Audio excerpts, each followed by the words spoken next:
Sa kulungan ng bagsak ng dalawang sangkot umano sa panloloko sa isang nakipag-swap ng motorsiklo. Aminado ang isa sa modus, ang isa naman, iginit na nadamay lang siya. Balita hatid ni EJ Gomez, exclusive. Arestado ang dalawang lalaki dahil sa reklamong estafa sa Angono, Rizal. Ayon sa pulisya, ang modus umano ng mga sospek ay online buy and sell ng mga motorsiklo. Bumibili sila ng motorsiklo sa murang halaga. Ipopost online para maiswap sa ibang motorsiklo at saka ibebenta ang bagong unit sa mataas na presyo. Base sa investigasyon, isang lalaking 28 anyos ang nakipag-swap ng kanyang bike na nagkakahalaga ng humigit kumulang 100,000 piso sa scooter ng sospek na pareho umano ang halaga. Nangyari ito sa Antipolo City noong September 2 pero napag-alaman na nabili ng sospek ang kanyang scooter sa halagang 45,000 pesos lamang. But then after a week, nung itong biktima natin is pumunta na sa LTO para sa transfer of ownership, doon niya na-found out na yun palang nakuha niyang motorcycle ay falsified ang mga documents.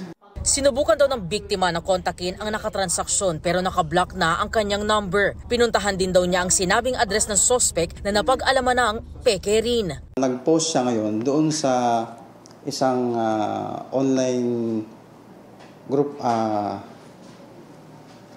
chat about doon sa na-experience niya. Merong isang member din dyan sa messaging app na yan na nagmamatch yung dinedescribe ng motor na yun pala is for sale na.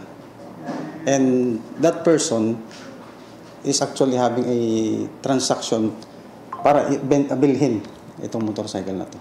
Doon na raw dumulog sa Angono Municipal Police Station ang biktima. Katulong ang isa pang buyer na bibili sana ng big bike ng naunang biktima ng suspect sa halagang 95,000 pesos. Sa kanilang meet-up sa ML Quezon Avenue, Barangay San Isidro, Angono, Rizal nitong linggo, inaresto ng mga pulis ang suspect at kasabwat niya umano.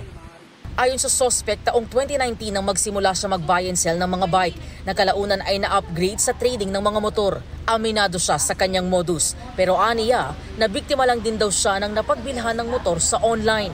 Naisip ko po kasi na yung papeles, yung sa Xerox lang po, yung sa talon kasa po. Nung binili ko po kasi yun na po lahat ng binigay sa akin. Then naging kampante naman po ako. Na-victim lang din po ako kasi hindi ko naman po ipopost yung motor kung alam ko pong ganun. Giit naman ang isa pang arestado na damay lang siya. Ano lang po talaga ako, ma'am. Actually, kaibigan niya lang po ako. Papailan natin sila ng complex crime of estafa through falsification of public documents. Tinitingnan din daw ang posibilidad na miyembro ng grupo ng illegal na nagbabuy and sell ng mga motorsiklo ang dalawang suspect na nakakulong na sa custodial facility ng Angono Municipal Police Station. EJ Gomez, nagbabalita para sa GMA Integrated News.